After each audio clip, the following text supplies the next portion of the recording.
Hello Science-alites. I am Lara. I am trained to teach, physics actually, at secondary school, so I don't know. Now I just do whatever you ask me to do, don't I? This is the show with the Lego Storytime where I tell you all about the thing that I learned about this week. And this week I learned about the mouth. Oh, I've learned some things. So there's a Lego Storytime. Do you want a quick sneaky peek? The Lego Storytime this week is about saliva. Ready? Quick flash. Okay, back we go. We're going to learn about what is the inside of your mouth. Like, feel it now with your tongue. What is that? What is that? Why is it slimy? We're going to learn about the teeth. Let's just do it, shall we? So the first thing I want to talk to you about is the tongue. Think about it. I'd never thought about this. The tongue never gets tired.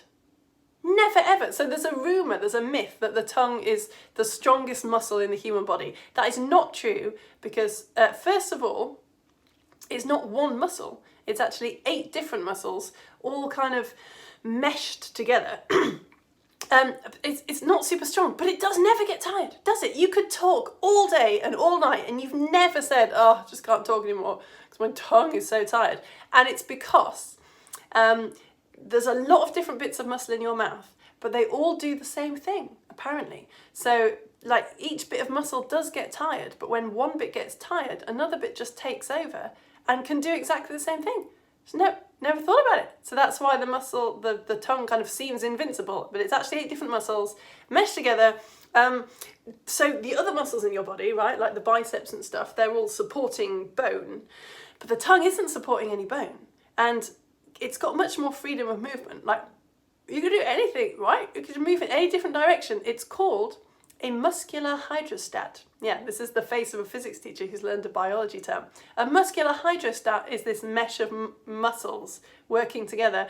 A elephant's trunk is a muscular hydrostat, and also an octopus's tentacle. So that's what you have in common with an octopus and an elephant. That's good, eh? It's a strong start to this show. All right, so that's enough about the tongue. We're going to talk about the taste buds now, because there are some myths here as well. I don't know why. This morning I was like, I'll draw it on the board for you. Why? You know what a tongue looks like. This is not a good diagram of a tongue, but I said to bring a mirror if you had one. Have a look on your tongue and you will see there are lots of like lumps. There we go, helping with the diagram. These lumps are not your taste buds. No, they are your papillae. I think I'm saying it right. Your papillae are the lumps. On the papillae are about 7 taste buds each. Taste buds. There's about 7 on each papillae. But even they're not really what you taste with. On the taste buds are taste cells. And it's the taste cell which really detects the little like particles of food that are moving around on your tongue. Taste cell. The taste cell have got something going on that a lot of bits of your body have got going on when you want a very high surface area. You get something called cilia. They're often called hair-like structures. So this is not a picture of a taste cell, but on each taste cell are these kind of little hair-like structures. So little particles of food that go into your mouth, dissolve into your saliva, and then go into like receptors on your taste cell. And that is how you taste things. You ever seen that map? That famous map of the tongue, and there's like different bits highlighted, and it's like, oh, you taste salty food at the front and sweet food somewhere else, and there's like areas of taste. Not true, apparently, or a massive oversimplification. You do have like 4 different types of papillae, which are spread out across your tongue in different places. You've got some, you can feel different types. There's bumps on the top.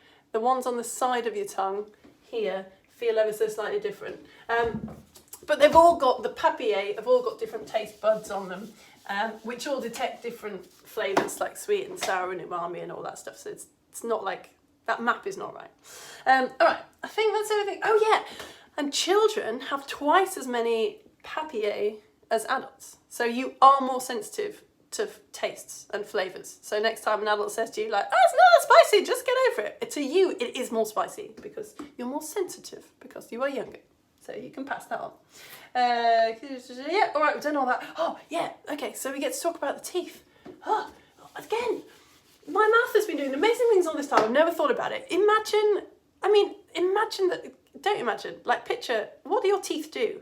I mean, imagine 2 stones and just mashing those stones together hundreds of times every day for like decades and decades and decades. They would be chipped, wouldn't they? They would get broken. Your teeth are just incredible. They're just built in a certain way that they can chew and chew and chew and mash and mash and mash. And they like barely get damaged.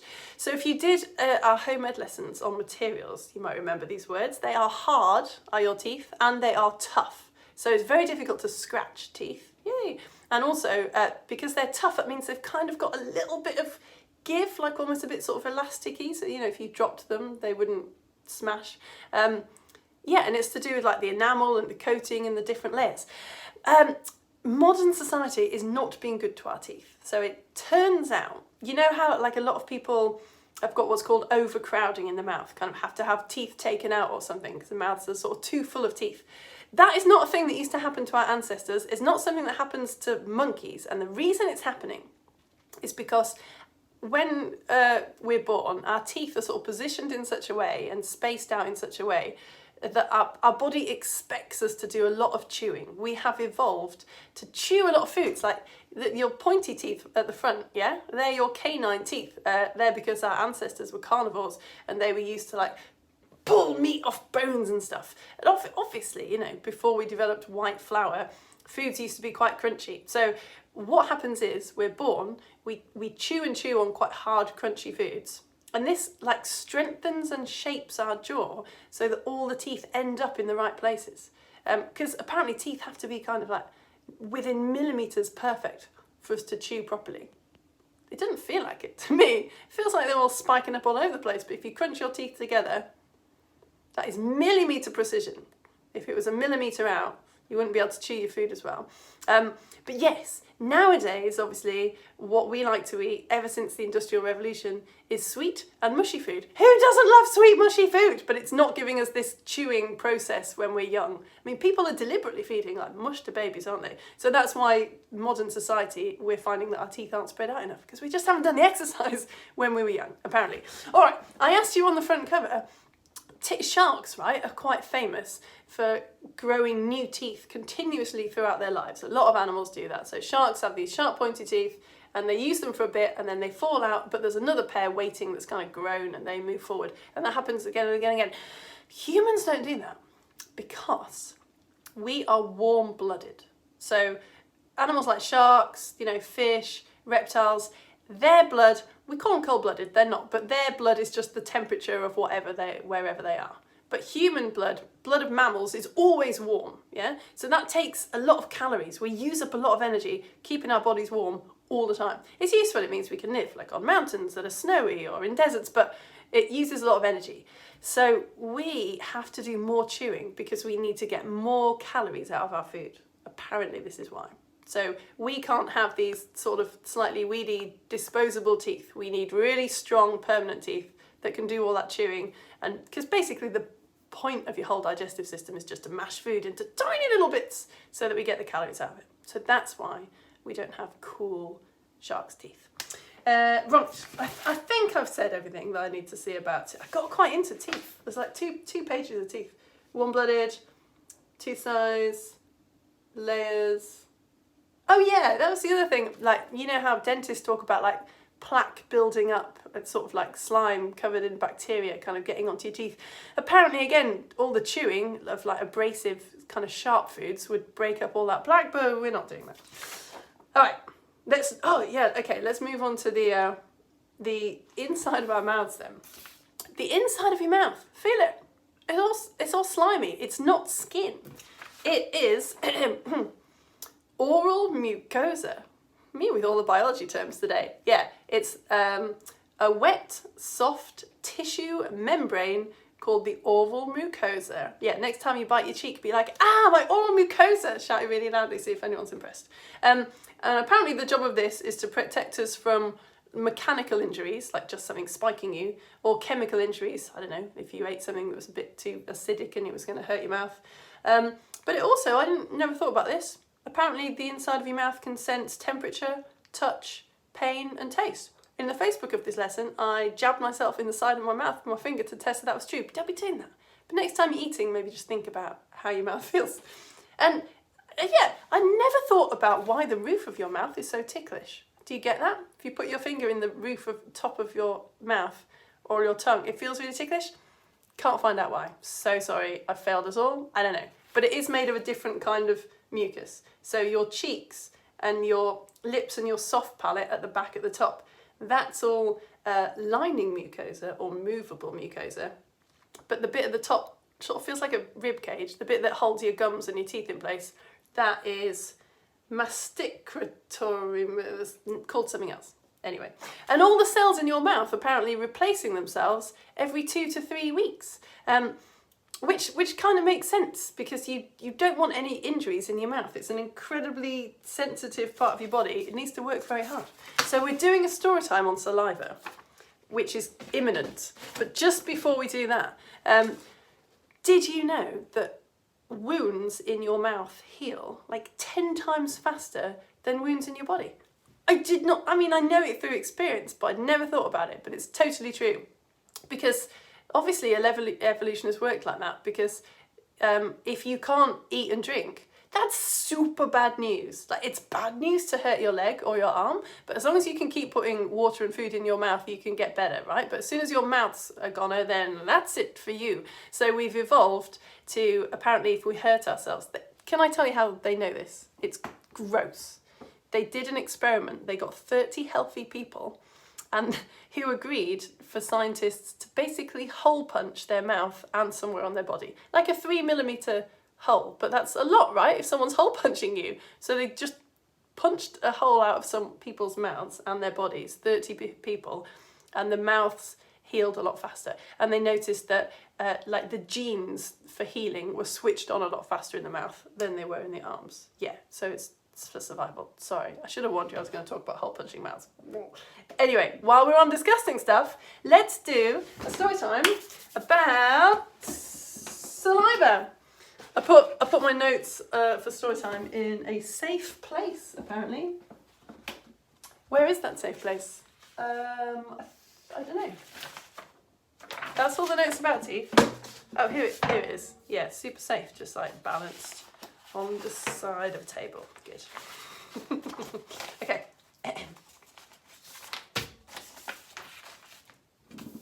Don't need that, that's my coffee. Just building tension. Tension is building. Can you feel it? Okay, here we go. Story time. Excuse me. Saliva, spit, spittle. Those words might make you go, ugh, but your saliva is 99% water and 1% superpowers. It contains something called mucins that protect the lining of your mouth and make certain bacteria and fungi stick together, rendering them powerless. And it has enzymes in it which damage the cell walls of bacteria. So your salivary glands, which produce your saliva, they also produce something called nitrate. And when nitrate lands on your tongue, it becomes nitrite. And when nitrite comes into contact with acid, it becomes nitric oxide, which is great at killing all kinds of microbes. And guess what? Your skin is acidic. So scientists think what is happening. Some experiments have suggested that your saliva on contact with your skin turns into nitric acid and then kills bacteria. And that's why we and other animals have a habit of licking our wounds. It's actually only very recently that humans have started thinking of spitting as being totally gross. So according to Mark chapter 8, verse 23, Jesus made a blind man see by spitting on his eyes. Jesus spat on someone's eyes. I mean, that's not gross, is it? Famous Roman author Pliny, who you're looking at here, advised that pains in the neck can be treated by applying fasting saliva with the right hand to the right knee and with the left hand to the left knee. He also says that any insect that goes into your ear, if you spit in your ear, it comes out again. And he says that it acts as a charm for a man to spit on the urine he has voided. So next time you've voided your urine, have a little spit in it and see if you have a nice day. Yeah. Nicholas Robinson, who was an English medical writer working in the 1800s, says that if your eyelids are red or inflamed, you should put a mixture of chewed bread and saliva onto them, and then you'll feel right as rain again. He also notes that saliva and chewed bread is a good cure for gout and asthma. Do not try this at home. When tobacco was first brought to Europe from the Americas, people got a good liking for tobacco, and not just smoking it, people also liked to chew tobacco. But obviously if you're chewing it, it needs to be spat out. So things called spittoons became very popular, these tiny little jars that people could spit in, and they were everywhere. They were in banks, they were in restaurants, they were in chemists. Spitting, whether tobacco or not, wasn't seen as a disgusting thing to do until well into the 1900s. So here is a bank with someone having some kind of like very posh conversation, and just a little spit jar there. No one questioning that at all. So yeah, it's not seen as gross into the 1900s. I'm not sure that these guys would agree. These are some janitors in America in the sort of 1910s, cleaning out a big pile of spittoons there. And here's a spittoon made in China in the 14th century. Isn't it fabulous? Note the subtle... No, I can't. It's still gross. Still gross. Doesn't matter how pretty you make it look. It's absolutely disgusting. But then the disease tuberculosis became a huge problem, as did flu. And suddenly, like, lobbing your disease-ridden spit everywhere didn't seem like a sensible thing to do. So spittoons sort of fell out of fashion.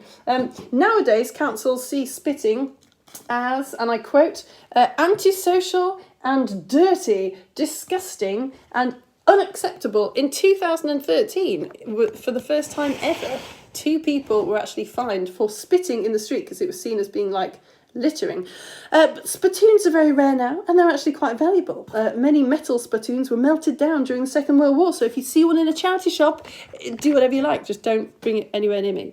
Gross. But however you view spit, saliva kept to yourself is vital for your survival. It should be noted before we go, though, that saliva does contain an awful lot of bacteria that might be harmless in your mouth, but wouldn't be kind to if you got a deep cut. So I'm going to give the last words to Winchester Hospital's website. They say, while there's little harm in licking a paper wound to soothe the sting, wound infections can be a serious risk in deeper cuts. Given the availability of highly effective preventive measures, the best use for your mouth if you get a deep cut is to ask for help.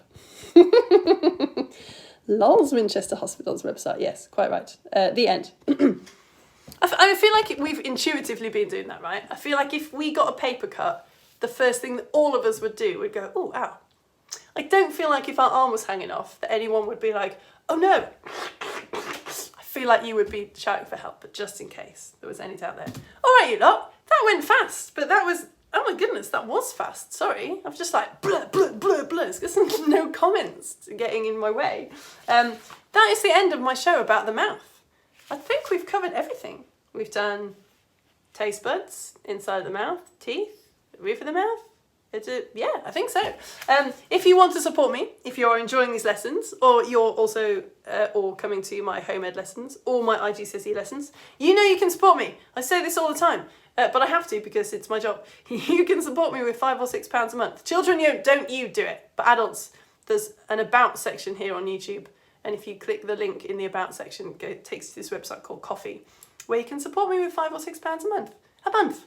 And for that, I do a show with a Lego Storytime and a home ed lesson and an IGCSE lesson. And I'll even send you, reasonably sporadically, Digital Science magazine, which I write and which my husband designs. It's really good. I'm very proud of it. I'll send you all kinds of little free gifts with it as well. You get some rainbow glasses, the Make You See glasses. There's Make You See glasses and rainbows. You get a little packet of seeds with this magazine because it's about seeds. You get a biodegradable plastic bag so that you can do a seed growing activity. There's a beautiful comic that my husband illustrated. There's a quiz about what seed are you. There's all kinds of articles and ideas for activities. I'm very proud of this Science magazine. Right, I'm fudging for time because I'm going onto my Facebook page just to quickly see if anyone has sent me any comments about this lesson. I did go far. Yeah, I've definitely told you all of my favourite bits of information. Let's just see if anyone wants to say hello. See if Robin's here. Excuse me. Oh yeah, great, some comments, look. Oh, yeah, guys, yeah. Oh, wait, what? Phoenix and Vesper saying you can write forwards. Ah, did I write backwards again? Oh, blooming heck. Oh, this had gone so well. Because I have to write backwards on Facebook, I can write forwards on YouTube. Thanks, hello Phoenix and Vesper. Ah, man. Why would someone complain? Oh, Hannah, just because today's, I was like hole punching your skin and talking all about spit. I don't know. Something about spit is just, bleh. Oh, no way! It's Jonah and Iris's and Juniper's first live for a while. Hello, Jonah and Iris and Juniper. Hello. Ah, and Suki and Arza and Eunice are here as well. And Jack came here. This is good. I need to start making mistakes more because you've all leapt onto Facebook to tell me that I'm making a mistake. Jack has also been shouting, stop writing backwards! Yeah, okay. Oh, hello, Laurie. Hello. Oh, I can't. I would say that I'll write it forwards and then edit it together. We all know that I'm never going to bother to edit this video. I've got better things to do. Like, literally, it's on the board. I've got better things to do. I've got to write the comic for the next magazine. I've got to design the pack that I want to make for my IGCSE students. Send them. Anyway. Well, thank you so much for your comments, you lot. It really makes a big difference to know that real life humans are watching. Okay, you've probably heard me say it before, but next week is the last week before York School's half term, which is when I have to parent my own children. So I can't do any shows. So we've got one more home ed lesson after this, and one more Lego Storytime show after this, and one more IGCSE lesson, and then a week off. All right, thank you so much for coming. I'll see you very soon. Bye.